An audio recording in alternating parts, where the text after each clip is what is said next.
Hi everybody, welcome to Shiver Speaks. Today we're talking about all upcoming 2025 horror movies that are confirmed. We are going to go in order of their release date.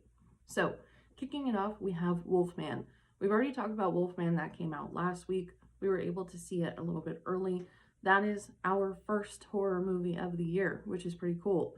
That is more of a horror monster movie rather than a slasher or a traditional horror movie per se, but it does have a callback to more of those universal monsters, which are the Invisible Man, the Mummy, Wolfman, Frankenstein, movies like that. So this being the first one of the year, it really does kick off the theme of the year, which seems to be remakes. So the next movie we have, which is not a remake, is Companion. That will be out on January 31st next week. I am a little disappointed watching the commercial. It does seem like it is going to be this tit for tat relationship horror movie, but when you actually look up the story of it, it is about AI and robots kind of going haywire and disobeying their owners. So that is another theme of this year. There's a lot of movies that have underlying messages of fears of AI, so we do have that in play. However, Companion is also directed by Drew Hancock, who is the director and creator of Blue Mountain State and Fred. So I am very curious how that humor background, that very niched humor background, is going to play over into horror movies, which leads to a further point. I do wonder if that type of humor is also related to horror movies, because I love that kind of humor. I love Blue Mountain State. So next up we have Heart Eyes. That comes out on February 7th, which is my birthday. But that is a good old-fashioned slasher. That is Valentine's Day slasher at its finest. It is really very similar to Bloody Valentine's from way back in the day with Jensen Ackles, but this doesn't have any really deeper family rooted trauma or anything like that. Heart Eyes is really just this slasher movie for Valentine's Day. I think with the rise of love for Terrifier, I think a lot of people are gonna like this movie. Next up we have The Monkey. That comes out on February 21st. This is starring Theo James. I have very high hopes and very high expectations for this movie. It is very gory, very bloody. This is a mix of not only superstition and supernatural, but also this lore in this town knowing what's going on. So Theo James and his brother are supposedly twins. They grew up in this household where their parents had a whole lot of tchotchkes, but most were haunted or had curses on them. So the parents have passed away. Now Theo James and his brother have to go back and collect all of these things and clean out the house. They come across this monkey, and this monkey starts to essentially wreak havoc on everybody and everything around them. So not only are we dealing with the loss of family members, we're also dealing with supernatural relics in a sense. So it leads to a good storyline. I think there's enough behind it that's going to make a good story. There's enough gore and creativity that makes it really good also. So I'm really excited for this one. This is also directed by Osgood Perkins, which is the person who created Longlegs. So we are going to have that bleed over of supernatural within the exploration of what's going on as well. So I think it'll be interesting. It's on record. My hopes are high for this one. Next up, we have The Woman in the Yard. This was just announced a couple weeks ago. This comes out on March 28th. This is really all about this woman who comes in front of these random people's houses and just gives them bad omens all day long. So the way that it looks is very creepy, it's very spooky, it's very gothic. So I am expecting this to be a little bit more of a poetic horror movie rather than kind of in your face, but it does seem very creepy. And this can go one of two ways. This does have the feel of a short movie pushed to be long, which is the issue we had last year with Night Swim, but this could be the other way around as well, of just constantly trying to figure out what's going on and why this woman is here and why essentially these people are being targeted. So again, that one can go either way in my opinion. Next up, we have Drop, that comes out on April 11th. This is more of an action thriller than it is a horror movie. We have this woman who is going back out on dates after her husband passes away. Her son is at home, and she gets a call while she's on this date that says she has to kill her date, otherwise they're going to kill her son. So it is that very traditional, almost phone booth style suspense movie. So I'm not sure exactly how this one is going to play out. I would lean that it's going to be a little bit more action than it is going to be horror, but those movies are always fun every once in a while as well. Next up, we have Sinners, that comes out on April 18th. This is another movie about twins, which I think is kind of funny. This one stars Michael B. Jordan. This one has a huge budget. This is going to feel like more of a Hollywood movie than I really think most of the rest of them are going to. But Sinners is really all about these twins coming back to their hometown after a very long time and having to face a lot of things that they left behind. So it's more of a growth type of movie. It's more of a comeuppance a little bit. But we do have a lot of different themes within this movie. So it's going to be more of a heavy one than the others. Next up, probably my most excited for movie this year is Until Dawn. That comes out on April 25th. This is based on the Until Dawn video game, which is a super massive choose your own adventure video games. If you've listened to me before, you'll know that I am a very big fan of these video games. But Until Dawn is going to be, and they've already said that it's going to be inspired by Until Dawn, but not follow the storyline to a T. The commercial for it really looks like they do it justice. I really enjoy the fact that in the preview for this movie, we already see the fact that we're able to choose between different things. These characters are able to go back in time and make changes to better their situation. So I'm very, very excited. I think this is going to be a really good one. Next up, we have Final Destination Bloodline. This comes out on May 17th. This is a very interesting way of bringing the Final Destination franchise back. I do like the Final Destination movies, and I think that this one's going to be a good twist. This is more about ancestral lineages, which is a cool way of kind of bringing in a little bit more of the spirituality, the woo-woo side of things to horror movies. So the premise of Final Destination Bloodlines is that we have a young girl who's having all of these premonitions or precognitions of her late grandmother passing away in a tower collapse in the 1960s. Her grandmother avoided being killed in that tower attack, but is dead now. And so the idea is that she probably had these same type of premonitions, escaped death, did the whole Final Destination just again. So that is what Final Destination Bloodlines is all about, is really focus on just one family that is having these premonitions, precognitions of things that have happened and things that are to come. Next up, we have 28 Years Later. This is a direct follow-up from 28 Days Later, 28 Weeks Later, 28 Years Later. So this is very Walking Dead-esque. It is all about this post-apocalyptic world, but specific to their quarantined bubble of vampires, essentially. And we're following all of these surviving groups that are around and really making a life in the area that they're in, dealing with all of these vampires and things like that. This is highly anticipated from a lot of people who are classic horror fans, thinking that this is going to be one of the really good ones. So we'll keep an eye on it. Next up is Megan 2.0. This comes out on June 27th. This is a direct follow-up from Megan 1. As I mentioned before, I don't relish the idea of having a whole lot of robot movies as horror movies. Like, yes, it is modern scares. Yes, it is something that we can connect with a little bit closer than really ever before.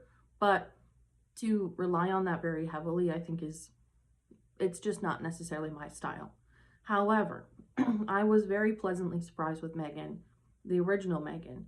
That was also the first movie trip that we ever did as a group. So I have a little bit of a soft spot for Megan, but I actually did really enjoy it. So I am looking forward to this second one. Next up, we have I'll Never Forget What You Did Last Summer. This comes out on July 18th and does have the original cast. So we have Freddie Prinze Jr., Jennifer Love Hewitt, all the rest of the people from the original I Know What You Did Last Summer. This seems like, again, the year of having remakes, the year of having reboots. So I am interested to see what they're going to do with this movie. I would liken it to the 28 years later of finally we're getting original people back. We're seeing kind of where they've been, what they've been up to. So I think in that regard, it has a lot of legs to stand on. We shall see. We'll see what comes of it. Next up, we have Vicious. This is coming out on August 8th. There's not much of a storyline about it yet, but it is going to be starring Dakota Fanning.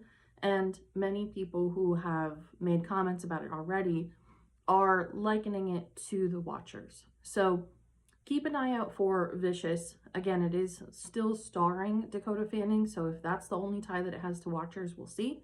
But there's really not much on the storyline of it yet. Next up, we have Thread, an Insidious tale. This is supposedly the next Insidious movie, and this is going to come out on August 29th.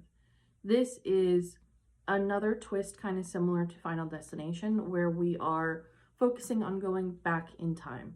So we are focusing on Mandy Moore, who is the star of this movie, confirmed, going back in time to save her daughter from an evil spirit. We don't know who from the Conjuring series is going to be in it, or anybody from the Insidious series if they're going to be in it as well, but it is confirmed that Mandy Moore is going to be the star. So keep an eye on that. Speaking of the Insidious and Conjuring tales, next up we have The Conjuring Last Rites. This is supposedly the final Conjuring movie that is coming out, and this is on September 5th. This is still focusing on Ed and Lorraine Warren. We're still doing that same old song and dance. However, with this being the final Conjuring movie, this is supposedly also modeled after their final exorcism project household thing. So it is going to be modeled after Ed and Lorraine Warren's actual last project. Next up, we have Him, that comes out on September 19th. This is a Jordan Peele movie. This is originally titled Goat, but now called Him. This is all about the price of fame. So we have more of the masculine version of Maxine, of what will you take to be famous? What will you do? What will you sacrifice? What will you make of yourself in order for people to know your name? So makes sense why the name has changed from Goat to Him. However, I do think that this is going to be great. I'm a big Jordan Peele fan. I'm excited for this one for sure. And it is a little bit different than what he has done before, because we have this focus on the fame aspect rather than character development as the center plot. Next up, we have Saw XI, Saw 11. This comes out on September 26th. This is immediately following Saw 10. So we are most likely kicking off the movie still in Mexico, still with John Kramer, basically facing off against this doctor. Do I think Saw 10 and Saw 11 are necessarily needed? No. But I am a huge Saw fan. You know, it's right behind me, the poster in my office. But I am interested to see where this kind of continues to go. I've said it before, I'm a big John Kramer fan. I really appreciate how his mind works. I love the psychology behind these movies. And I think from my perspective of having defended him for all of these years, it's very nice to now see other people seeing my perspective through his role in this movie. Not only is he not really the most evil person in the room, you're rooting for him. You're rooting for him to defeat this doctor. You're rooting for him to be against all of these people who are breaking the rules, who are not following the system.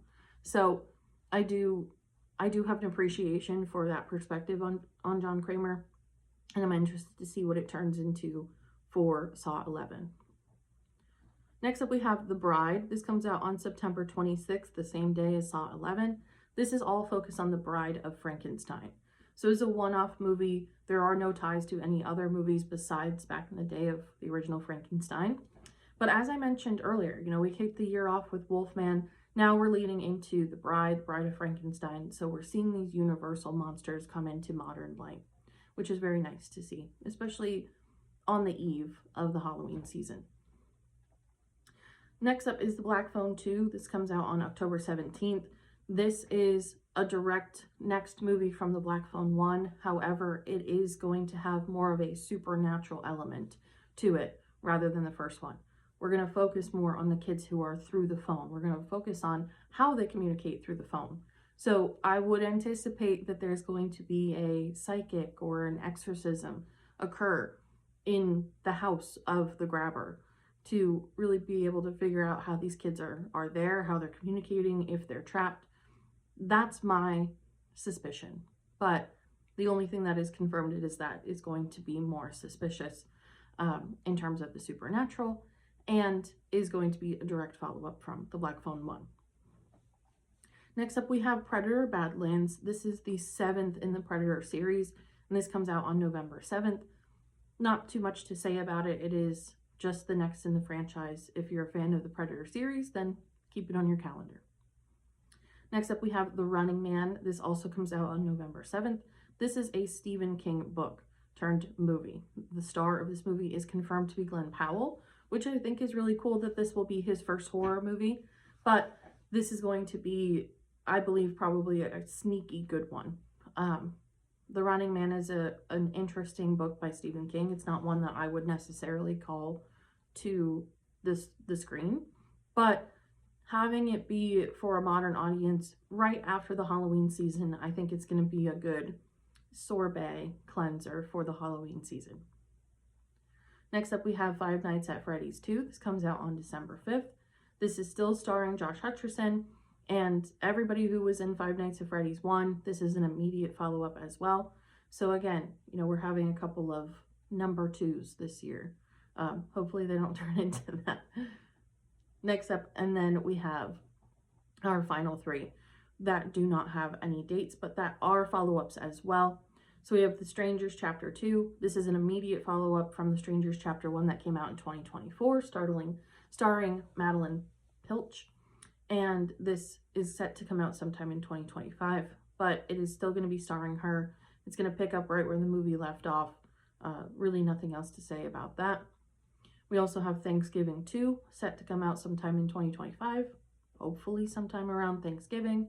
And this is going to be still focused on the town and the myth of John Carver, and the way that they ended Thanksgiving 1, without giving any spoilers away, is that we've never got a body for the person who was supposedly doing the killings. So it's likely that this is just a Scream situation. Like it's going to live on and live on, live on. And then finally we have Fear Street Prom Queen. This is 4 years after the Fear Street movies have come out on Netflix, the first 3. This is going to be still considered in their franchise, even though this is a separate story. So this is going to follow a whole bunch of teenagers fighting to be prom queen. Somebody becomes prom queen, and then the prom queen has died. So it's figuring out who's doing these killings, who is targeted, was the right person offed, that sort of thing. So again, these are 3 that are confirmed for 2025, but they do not have any dates yet. So 25 movies for 2025, and all of them are confirmed. They will all be coming out on the dates as mentioned. So let me know in the comments what some of your favorites are. What are some that you think are kind of silly? What are some that you're really looking forward to? And as always, keep an eye on the Shivers page. We will be doing reviews of all of these movies. So hopefully you agree with some of the things that we talk about. And if not, let's get into some conversations. As always, thank you for listening, and I will see you next time.